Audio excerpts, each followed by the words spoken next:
Olá pessoal, esse vídeo nós vamos tratar sobre as súmulas e OJs relacionadas às despesas processuais. Vamos começar então com a súmula 128 do TST. Ela é dividida em 3 itens. O primeiro afirma que é ônus da parte recorrente efetuar o depósito legal integralmente, em relação a cada novo recurso interposto, sob pena de deserção. Então, é ônus da parte recorrente efetuar o depósito legal, de forma integral, em relação a cada novo recurso. Se ela não fizer isso, ele será deserto. Atingido o valor da condenação, nenhum depósito mais é exigido para qualquer recurso. Item 2. Garantido o juízo na fase executória, a exigência de depósito para recorrer de qualquer decisão viola os incisos 2 e 55 do artigo 5º. Então, na fase executória, se já foi feito o depósito, se já foi garantido o juízo, não precisa, então, exigir o depósito, caso contrário, haverá violação da CF. Havendo, porém, elevação do valor do débito, exige-se a complementação da garantia do juízo. Depois, o item 3 diz que, havendo condenação solidária de 2 ou mais empresas, o depósito recursal efetuado por uma delas aproveita as demais, quando a empresa que efetuou o depósito não pleiteia sua exclusão da lide. Então, havendo condenação solidária de 2 ou mais empresas, o depósito de uma aproveita as demais, quando a empresa que efetuou o depósito não pleiteia sua exclusão. Temos aqui artigo 899 da CLT, que sofreu algumas alterações com a reforma, no que tange ao depósito recursal, estas, em que pese não apresentem um impacto sobre a redação da súmula 128, são importantes. Então, vamos ver. Artigo 899, parágrafo 9º, afirma que o valor do depósito é reduzido pela metade para entidades sem fins lucrativos, para empregador doméstico, para microempreendedor individual, microempresa e empresa de pequeno porte. Parágrafo 10º. São isentos do depósito recursal o beneficiário da justiça gratuita, as entidades filantrópicas e as empresas em recuperação judicial. E aqui está falando do depósito, não das custas. Vale a pena a gente afirmar esse aspecto. E parágrafo 11, o depósito recursal pode ser substituído por fiança bancária ou seguro garantia. Agora, súmula 161. Se não há condenação a pagamento em pecúnia, descabe o depósito de que tratam os parágrafos 1 e 2 do artigo 899. Então, se não há condenação, não tem depósito. Essa é a súmula 161. Súmula 170. Os privilégios e isenções no foro da Justiça do Trabalho não abrangem as sociedades de economia mista, ainda que gozem desses benefícios antes do decreto 779. Então, privilégio e isenção não abrange a sociedade de economia mista. Depois nós temos a súmula 25 sobre as custas, é dividida em 4 itens. O primeiro afirma que a parte vencedora na primeira instância, se vencida na segunda, está obrigada, independentemente de intimação, a pagar as custas fixadas na sentença originária, das quais ficara isenta a parte então vencida. Então, a parte vencedora na primeira, se ela for vencida na segunda, ela é obrigada a pagar as custas da sentença originária, das quais fica isenta a parte então vencida, isso independentemente de intimação. Item 2. No caso de inversão do ônus da sucumbência em segundo grau, sem acréscimo ou atualização do valor das custas, e se estas já foram devidamente recolhidas, descabe um novo pagamento pela parte vencida. Deverá, ao final, se sucumbente, reembolsar a quantia.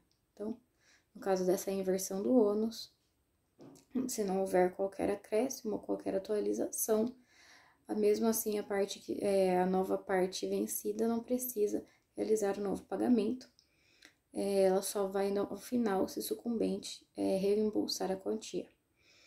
Item 3. Não caracteriza deserção a hipótese em que, acrescido o valor da condenação, não houve fixação do cálculo, não houve fixação ou cálculo do valor devido a título de custas, e tampouco intimação da parte para o preparo do recurso, devendo ser as custas pagas ao final. Então, não caracteriza a deserção a hipótese em que, acrescido o valor da condenação, não houve fixação ou cálculo do valor devido a título de custas, e também não houve intimação da parte para o preparo do recurso. Item quarto, o reembolso das custas à parte vencedora faz-se necessário mesmo na hipótese em que a parte vencida for pessoa isenta do seu pagamento. Então, o reembolso das custas à parte vencedora faz-se necessário mesmo na hipótese em que a vencida é pessoa isenta de seu pagamento, nos termos 790-A. Agora, a súmula 53. O prazo para pagamento das custas, no caso de recurso, é contado da intimação do cálculo. Prazo para cálculo das custas, no caso de recurso, é contado da intimação do cálculo. 36. Nas ações plurimas, as custas incidem sobre o valor global. 86. Não ocorre deserção de recurso da massa falida por falta de pagamento de custas ou depósito do valor da condenação. Esse privilégio não se aplica à empresa em recuperação, à empresa em liquidação extrajudicial. 341. A indicação do perito assistente é faculdade da parte, a qual deve responder pelos respectivos honorários, ainda que vencedora no objeto da perícia. Então, a indicação do perito assistente é uma faculdade da parte. Essa parte vai responder pelos honorários e ainda que vencedora no objeto da perícia. Mesmo assim, mesmo que vencedora, é ela que responde. Próximo é súmula 386. Essa é bem grande, ela é dividida em 6 itens. Item 1. A Justiça do Trabalho é competente para determinar o recolhimento das contribuições fiscais. A competência da Justiça do essa súmula também é importante em sentença, quando a gente tem que analisar a competência da Justiça do Trabalho. Então, acho que a gente tem, além do artigo 114, acho que parágrafo 3º ou 4º, mas acho que tem no artigo 114 da CF, e a súmula também 368. A Justiça do Trabalho é competente para determinar o recolhimento das contribuições fiscais. A competência da Justiça do Trabalho quanto à execução das contribuições previdenciárias limita-se às sentenças condenatórias em pecúnia que proferir e aos valores objeto de acordo homologado que integrem o salário de contribuição. Então, competência quanto à execução da contribuição previdenciária limita-se às sentenças condenatórias em pecúnia e aos valores objetos do acordo homologado. Então, que integrem o salário de contribuição. Então, aqui está falando tanto da sentença condenatória quanto do acordo e dos valores que integrem o salário de contribuição. Então, da competência. Item 2. É do empregador a responsabilidade pelo recolhimento das contribuições previdenciárias e fiscais, resultantes do crédito do empregado oriundo da condenação judicial. A culpa do empregador pelo inadimplemento de verbas remuneratórias não exime a responsabilidade do empregado pelos pagamentos do imposto de renda devido e da contribuição previdenciária que recaia sobre a sua cota parte. Os descontos previdenciários relativos à contribuição do empregado, no caso de ações trabalhistas, devem ser calculadas mês a mês, de conformidade com o artigo 276, parágrafo 4º, do Decreto 3.048, que regulamentou a Lei 8.212, aplicando-se as alíquotas previstas no artigo 198, observado o limite máximo do salário de contribuição. Item 4º. Considera-se fato gerador da contribuição previdenciária decorrentes de crédito trabalhista reconhecidos ou homologados em juízo para os serviços prestados até 2009, 4 de março de 2009, inclusive o efetivo pagamento das verbas. Então, considera fato gerador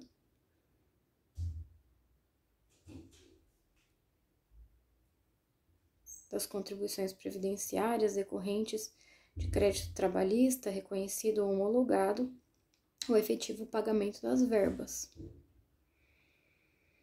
configurando-se mora a partir do dia 2 do mês seguinte ao da liquidação.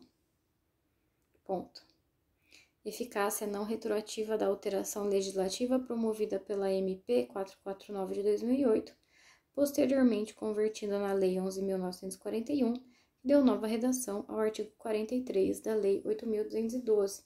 Então, tá falando aqui que até 2009 aplica-se o disposto no item 4º.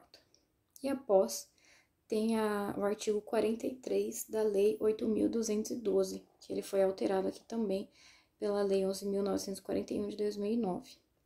E então, isso está falando do fato gerador das contribuições. Então, a partir de quando? O item 5 afirma que para o labor realizado a partir de... a continuação, né, do item 4º. 5º. Para o labor realizado a partir de 5 de março de 2009, considera fato gerador, decorrentes do crédito trabalhista reconhecido ou homologado em juízo, a data da prestação de serviços. Então, até 4 de março é o pagamento da verba.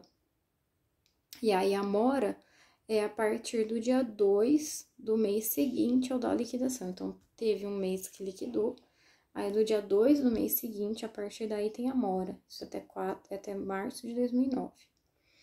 E aí depois, a partir de 5 de março de 2009, considera-se o fato gerador, a data não da liquidação do mês seguinte ou da liquidação, etc., ou do efetivo pagamento das verbas, mais da prestação de serviço sobre as contribuições previdenciárias não recolhidas a partir da prestação de serviço, incide juros de mora, e uma vez apurados os créditos previdenciários, aplica-se multa a partir do exaurimento do prazo de citação para pagamento, se descumprida a obrigação. Então, uma vez apurado o crédito previdenciário, aplica-se multa a partir do exaurimento do prazo de citação para pagamento, se descumprida a obrigação, observado o limite legal de 20%. Aqui, item 6, o imposto de renda decorrente do crédito do empregado recebido acumuladamente deve ser calculado sobre o montante dos rendimentos pagos. Vamos ver de novo. O imposto de renda decorrente o imposto de renda decorrente de crédito do empregado recebido acumuladamente deve ser calculado sobre o montante dos rendimentos pagos, mediante a utilização de tabela progressiva, resultante da multiplicação da quantidade de meses a que se refiram os rendimentos pelos valores constantes da tabela progressiva mensal correspondente ao mês do recebimento ou crédito. Parece que eu não li nada. Vamos ver, de novo. O imposto de renda decorrente do crédito do empregado recebido acumuladamente deve ser calculado sobre o montante do rendimento pago,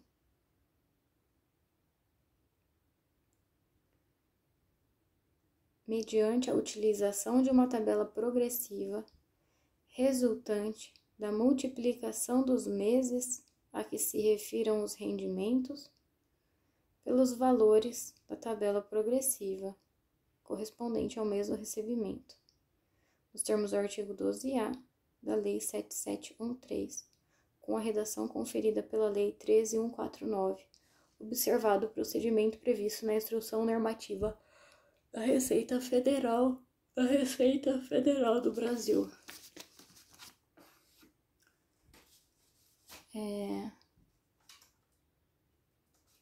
Gente, tem mais. No outro lado, eu já estava querendo despachar essa ficha. Súmula 381.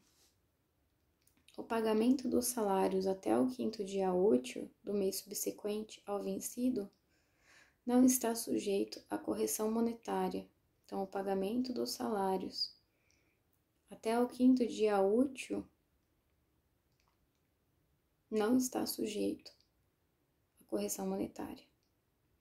Se essa data limite for ultrapassada, incidirá o índice da correção monetária do mês subsequente ao da prestação do serviço a partir do dia 1º. Então, não vai ser a partir do 5º dia ou a partir do pagamento. Vai contar a partir do 1º dia. Essa é a 381. Súmula 381 trata da correção monetária. Do pagamento, se ele é feito até o 5º dia útil, não tem correção monetária, mas se ele é feito após, aí vai ter e vai incidir a partir do dia 1º. Súmula 388. A massa falida não se sujeita à penalidade do artigo 467 e nem à multa do 477, parágrafo 8º. Súmula 426. Nos dissídios individuais, o depósito recursal será efetivado mediante a utilização da Guia de Recolhimento da FGTS e informação à Previdência Social, GFIP, nos termos do parágrafo 4º e 5º do artigo 899 da CLT, admitido o depósito judicial realizado na sede do juízo e a disposição deste, na hipótese de relação de trabalho não submetida ao regime do FGTS. Então, nos dissídios individuais, o depósito recursal é efetivado mediante a GFIP, nos termos do parágrafo 4º e 5º da CLT, do artigo 899, e é admitido o depósito judicial realizado na sede do juízo e a disposição deste, na hipótese de relação de trabalho que não é submetido ao regime do FGTS. Então, a gente tem aqui dois casos. O primeiro é quando a relação é submetida ao regime do FGTS. Nesse caso, então, paga através da GFIP. E quando não é, o depósito é realizado na sede do juízo e fica à disposição deste. A súmula 426. E aqui, atenção, porque a reforma trabalhista alterou a forma de efetivação do depósito, passando a determinar que o mesmo fosse feito em conta vinculada ao juízo, corrigida com o mesmo índice da poupança, e não mais na conta do FGTS. Mas esse 899, parágrafo 4º, foi declarado inconstitucional na ADI 5766, que ele não é mais corrigido com o índice da poupança. Ele é corrigido nos termos antes de forma extra. Como que é? Antes de ter ajuizado. Não, como é depósito, já tá. Então, acho que é IPCA aí. Não, Selic. Eu acho que é Selic agora. Tratando-se de depósito recursal, já envolve uma ação. Então, é considerado após o ajuizamento da ação e é Selic. Antes do ajuizamento da ação é o IPCA e mais os juros do 406. Acho que é isso. Então, essa 426 já está até ultrapassada, porque ainda que seja decorrente de uma relação de emprego que seja submetido ao regime da FGTS, agora o depósito é feito na conta vinculada ao juízo.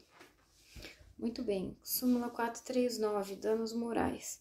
Nas condenações por dano moral, a atualização monetária devida a partir da data da decisão do arbitramento ou da alteração do valor.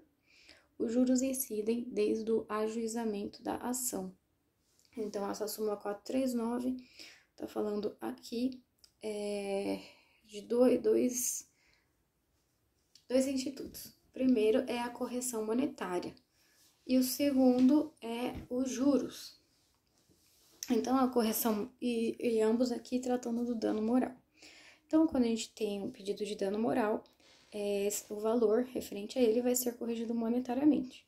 Essa correção monetária vai começar a partir da decisão que arbitrou o valor ou da alteração do seu valor, e os juros vão começar desde o início do ajuizamento da ação. E aqui tem uma observação do artigo 883, que diz que não pagando o executado, nem garantindo a execução, vai seguir a penhora dos bens, tanto quanto bastem o pagamento da importância da condenação, acrescida de custas e juros de mora, sendo estes devidos a partir da data em que for ajuizada a ação. Então, aqui está falando dos juros também, que incidem desde que ajuizada a reclamação trabalhista, é o artigo 883. Então, comentando dos juros, tem 883 da CLT. Agora sim, essa ficha foi. Agora nós temos só mais 3. Súmula 457. Tá falando aqui dos honorários periciais. A União é responsável pelo pagamento dos honorários de perito, quando a parte sucumbente no objeto da perícia for beneficiária da assistência judiciária gratuita, observado o procedimento disposto no artigo 125 da Resolução 66 do CSJT. E aqui a gente tinha tido uma alteração da reforma trabalhista, que era o parágrafo 4º do 790-B, que dizia que somente no caso em que o beneficiário da justiça gratuita não tenha obtido em juízo crédito capaz de suportar a despesa referida no caput, ainda que em outro processo, aí que a União responderia. Mas os termos deste parágrafo foram considerados inconstitucionais, então volta a valer essa súmula 467. Também haverá a DI 5766. Súmula 311. O cálculo da correção monetária incidente sobre débitos relativos a benefícios previdenciários devidos a dependentes de ex-empregado pelo empregador ou por entidade de previdência privada a ele vinculada será o previsto na Lei 6899. Súmula 463. 2 itens. A partir de 26/6/2017, essa súmula a gente nunca vai poder esquecer quando nós formos fazer questão sobre a justiça gratuita. Nunca a gente pode esquecer desse artigo. Nunca.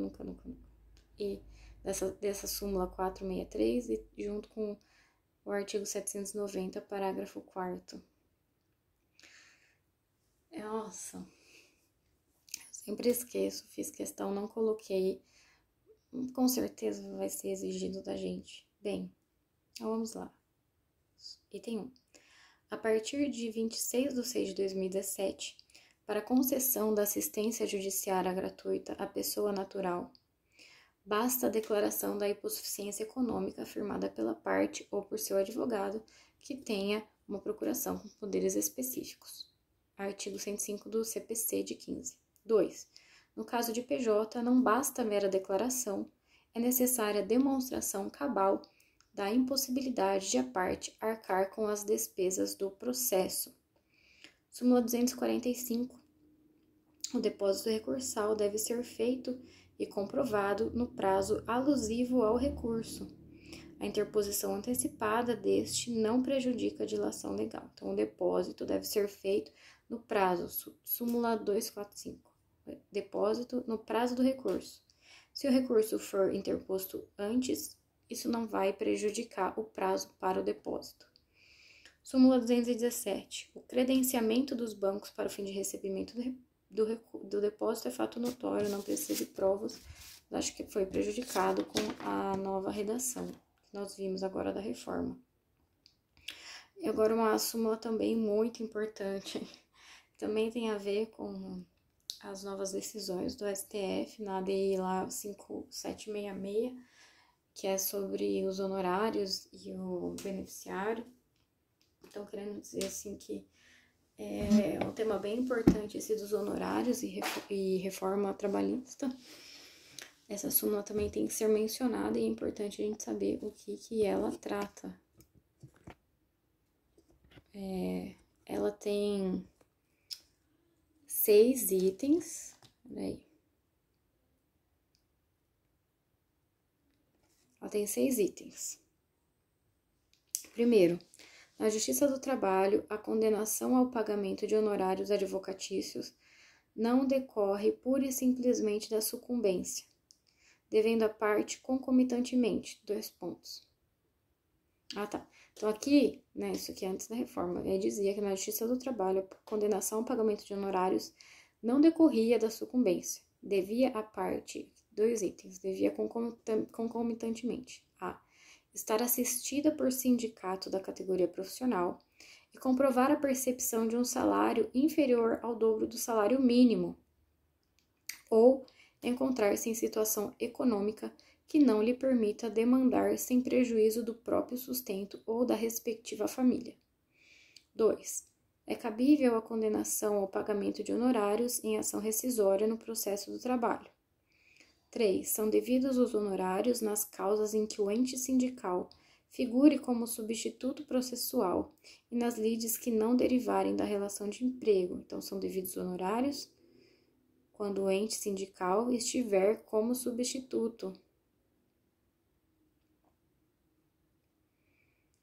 E nas lides que não derivem da relação de emprego. Então, aquelas relações de trabalho e quando o advogado ou quando o sindicato é substituto processual, aí incidiria os honorários advocatícios. 4. Na ação rescisória e nas lides que não derivem de relação de emprego, a responsabilidade pelo pagamento dos honorários de sucumbência submete-se à disciplina do CPC. 5. Em caso de assistência judiciária sindical ou de substituição processual sindical, exceto nos processos em que a fazenda for parte, os honorários são devidos entre o mínimo de 10 e o máximo de 20 sobre o valor da condenação, do proveito econômico, ou não sendo possível mensurá-lo, sobre o valor atualizado da causa. E, por fim, nas causas em que a fazenda for parte, aplica-se os percentuais específicos dos honorários advocatícios contemplados no CPC. Muito bem. Aqui já vimos. Agora, a súmula 187. Daqui a pouco a gente vai, então, para as UJs. E temos mais algumas súmulas. Súmula 187, correção monetária. A correção monetária não incide sobre o débito do trabalhador reclamante. Esse também é bem importante. A gente fez esses dias uma sentença com a professora Janete e tinha ação e reconvenção. E na reconvenção ficaram devidos, então, os valores que o reclamante deveria pagar à empresa. E naquele tópico que a gente faz de juros e correção monetária, eu tinha feito um tópico só, tanto para ação como para reconvenção, e aquele autotexto padrão sobre juros e correção monetária. Nem me toquei disso daqui. E aí, na correção da sentença, a professora Janete falou na aula, né? Pessoal, vocês não esqueceram? Tem uma súmula do TST que fala que o empregado, né, que a correção monetária não incide sobre o débito do trabalhador reclamante. Então, está aqui, está visto, está mencionado, espero que seja útil para alguém. Súmula 18, compensação. A compensação está restrita a dívidas de natureza trabalhista.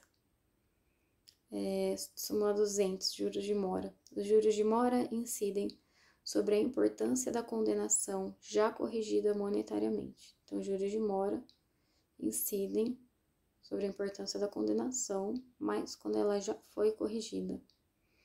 Súmula 211. Os juros de mora e a correção monetária incluem-se na liquidação, ainda que omisso o pedido inicial ou a condenação. Então, os juros de mora e a correção incluem-se na liquidação. Que essa súmula 211, ela é muito boa para a gente falar do pedido implícito. Então, quando a gente for dar um exemplo de pedido implícito, já tem até aqui entendimento jurisprudencial, dizendo então que esses dois, juros e correção, estão incluídos na liquidação, ainda que esteja omisso o pedido tanto na inicial quanto na condenação. Temos a súmula 307, a fórmula de cálculo de juros previstas no Decreto-Lei 2322 somente é aplicável a partir de 27 de fevereiro de 1987. Quanto ao período anterior, deve ser observada a legislação então vigente. Súmula 304. Os débitos trabalhistas das entidades submetidas aos regimes de intervenção ou liquidação extrajudicial estão sujeitos à correção monetária desde o respectivo vencimento até seu efetivo pagamento, sem interrupção ou suspensão, não incidindo sobre tais débitos juros de mora. Então, os débitos trabalhistas das entidades submetidas aos regimes de intervenção ou liquidação extrajudicial, os débitos das entidades submetidas ao regime de intervenção ou liquidação extrajudicial estão sujeitos à correção monetária, desde o seu vencimento até o seu pagamento, sem interrupção ou suspensão. Não incide sobre tais débitos juros de mora. Aqui está falando de entidade submetida a regime de intervenção ou liquidação extrajudicial. Está falando como que nós cuidamos dos débitos trabalhistas das entidades que estão em liquidação extrajudicial. Nesse caso aqui, esses débitos das empresas que estão em liquidação extrajudicial, eles não têm juros de mora, mas tem correção monetária, desde o vencimento até o seu pagamento. E agora sim, nós vamos para as OJs da SBDI 1. A primeira é a OJ 382, diz que a fazenda pública, quando condenada subsidiariamente pelas obrigações trabalhistas devidas pela empregadora principal, não se beneficia da limitação dos juros prevista no artigo 1F. Então, se ela é condenada subsidiariamente pela obrigação da empregadora principal, não se beneficia do disposto no artigo 1F da Lei 9494, que seria a limitação dos juros. Depois, a OJ 376 diz que é devida a contribuição previdenciária sobre o valor do acordo celebrado e homologado após o trânsito em julgado. É devida a contribuição previdenciária sobre o valor do acordo celebrado e homologado após o trânsito em julgado da decisão judicial, respeitada a proporcionalidade de valores entre as parcelas de natureza salarial e indenizatória deferidas na decisão condenatória e as parcelas objeto do acordo. Então, aqui, o que essa OJ 376, do que ela está tratando? Em suma, ela trata de um caso em que tinha uma ação, essa ação transitou em julgado, e daí as partes celebram um acordo. Esse acordo é homologado, mas o valor desse acordo é diferente daquele valor que havia transitado em julgado, decorrente da condenação. Então, essa J376 trata da contribuição previdenciária. Como que vai ser calculada a contribuição previdenciária para que não seja configurada fraude? Bom, nesse caso, vai ser respeitada a proporcionalidade de valores entre as parcelas de natureza salarial e indenizatória que foram deferidas na decisão condenatória e as parcelas objeto do acordo. Então, acho que a chave aqui dessa OJ é essa parte que diz que será respeitada a proporcionalidade de valores entre as parcelas de natureza salarial e indenizatória, proporcionalidade daquelas deferidas na decisão condenatória e das parcelas objeto do acordo. Agora nós temos a OJ, também são todas aqui da... Tô vendo que vai cair mais uma vez, né? Mas tudo bem. Tá perto do chão. Não vai fazer estrago. OJ 140. Nós temos aqui mais algumas. A 140 diz assim: em caso de recolhimento insuficiente das custas ou do depósito. Muito legal lendo isso aqui. Por quê? Eu acho que a instrução normativa 39 mencionava que valia, acho que só para custas e não para o depósito, algo assim. Então, de acordo com a instrução normativa, essa regra de que era possível complementar a despesa devida só valia para um desses dois itens que eu não me recordo qual. Mas aqui na OJ 140, que foi, quer ver?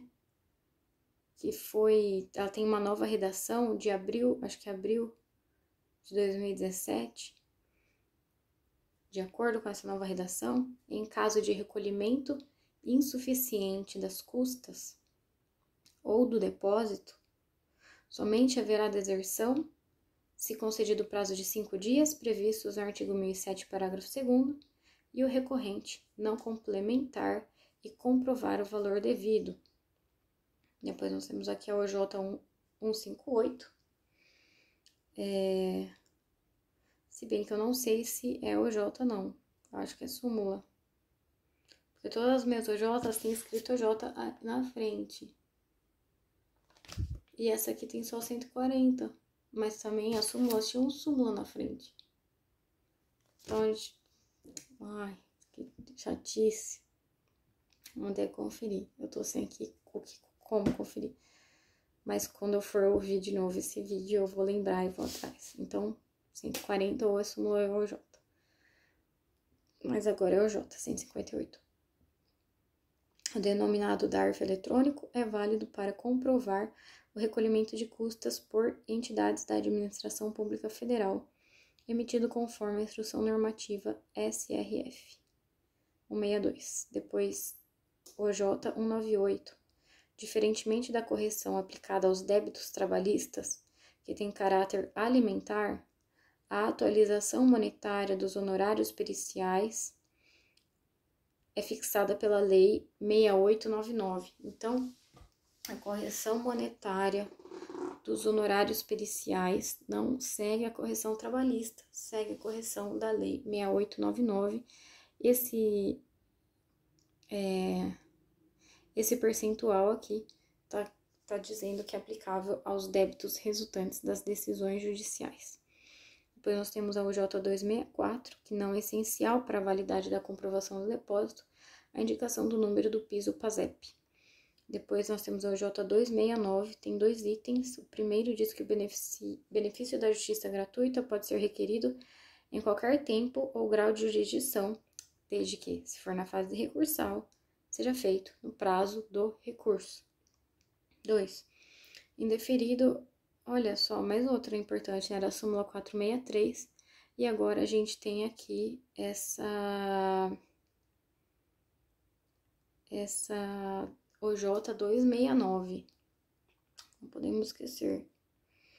Indeferido o requerimento de justiça gratuita formulado na fase recursal, cumpre ao relator fixar prazo para que o recorrente efetue o preparo. Então, indeferido o requerimento.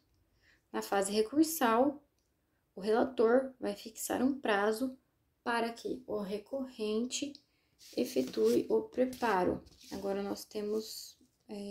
acabou essa ficha. Que bom. Agora temos só mais essa. OJ 389. Constitui ônus da parte recorrente, sob pena de deserção, depositar previamente a multa aplicada com fundamento no parágrafo 4º e 5º do artigo 1021 do CPC, à exceção da Fazenda Pública e do beneficiário da justiça gratuita, que o farão ao final. Então, tá falando aqui, essa multa, vamos ver, é um pressuposto recursal. Eu acho que é dos embargos protelatórios. Não me recordo, também tem que ver.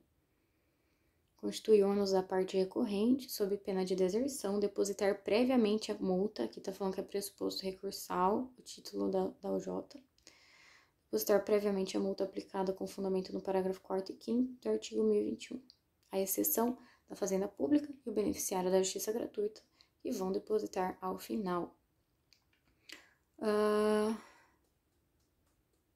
É aqui uma observação que a gente tinha uma J331 que dizia que não precisava de poder especial para que o patrono da causa declarasse insuficiência econômica para pedido da justiça gratuita. E agora com a reforma precisa e a nova alteração daquela súmula de 463, né?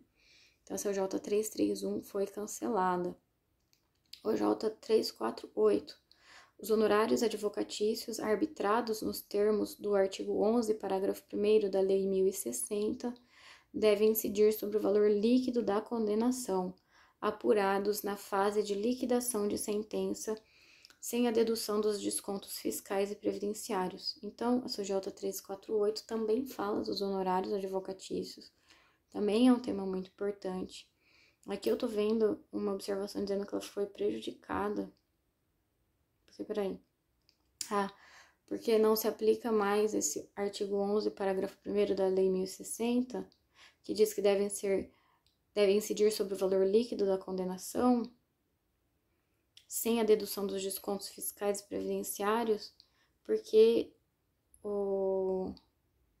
a reforma trabalhista regulamentou integralmente o cabimento dos honorários no âmbito da Justiça do Trabalho, mas eu não acho que ela é incompatível. Porque, inclusive, eu acho que nós lemos decisões falando que não entra mesmo na base de cálculo desconto fiscal e previdenciário, porque não é um valor que vai para o empregado, vai para outros entes. Então, sei não. Acho que fica aí a dúvida. O CJ 348 é muito importante. Tá falando aqui da base de cálculo para se calcular os honorários advocatícios. Então, tem, acho que pelo visto aqui, uma interpretação falando que ela não é mais válida, porque foi prejudicada, porque agora a CLT regula completamente o assunto, mas, salvo engano, já tem decisão que não sei, lembro se mencionou a SOJ, mas que tem um teor muito parecido, nesse sentido da base de cálculo. Agora mais 5 OJs, a OJ 400, trata sobre imposto de renda. Diz que os juros de mora decorrentes do inadimplemento da obrigação de pagamento em dinheiro não integra a base de cálculo do imposto de renda. Então, os juros de mora não está na base de cálculo para o imposto de renda, independentemente da natureza jurídica da obrigação, porque ele tem um cunho indenizatório, CJ 400. 408. É devida a incidência dos juros de mora em relação aos débitos trabalhistas de empresa em liquidação extrajudicial, sucedida nos moldes do artigo 10 e 448. O sucessor responde pela obrigação do sucedido, não se beneficiando de qualquer privilégio a este destinado. Bom, a gente já tinha visto que tinha correção monetária, não tinha juros. E aqui essa J está falando que tem juros sim, quando tem uma sucessão da empresa em liquidação extrajudicial, porque o sucessor não vai ter os privilégios destinados à empresa em liquidação extrajudicial. Que legal. J 368. É devida a incidência da contribuição para a Previdência Social sobre o valor total do acordo homologado independentemente do reconhecimento... Ah, essas também são muito parecidas, né? O J368. Então, é devida à incidência da contribuição para a Previdência Social sobre o valor total do acordo, independentemente do reconhecimento de vínculo de emprego, desde que não haja discriminação das parcelas sujeitas à incidência da contribuição previdenciária, conforme o parágrafo único do artigo 43 da Lei 8.212 e do artigo 195, inciso 1, a linha A. Muito importante também essa OJ, ela está falando aqui que, em regra, então, independente se no acordo for reconhecido a relação de emprego ou não, isso não importa, né? Se não tiver discriminado as parcelas que serão sujeitas à contribuição previdenciária, ela vai incidir sobre o valor total do acordo. Isso aqui também, então, é o J368, que ela mencionou o artigo 43, parágrafo único, e a Lei 8.200, da Lei 8.212 e o artigo 191, inciso 1, a linha A. Temos também agora aqui o J398, que diz que nos acordos homologados em juízo em que não haja o reconhecimento do vínculo de emprego, aí sim, a 368 fala que é independente, não discriminou, vai ser sobre o valor total.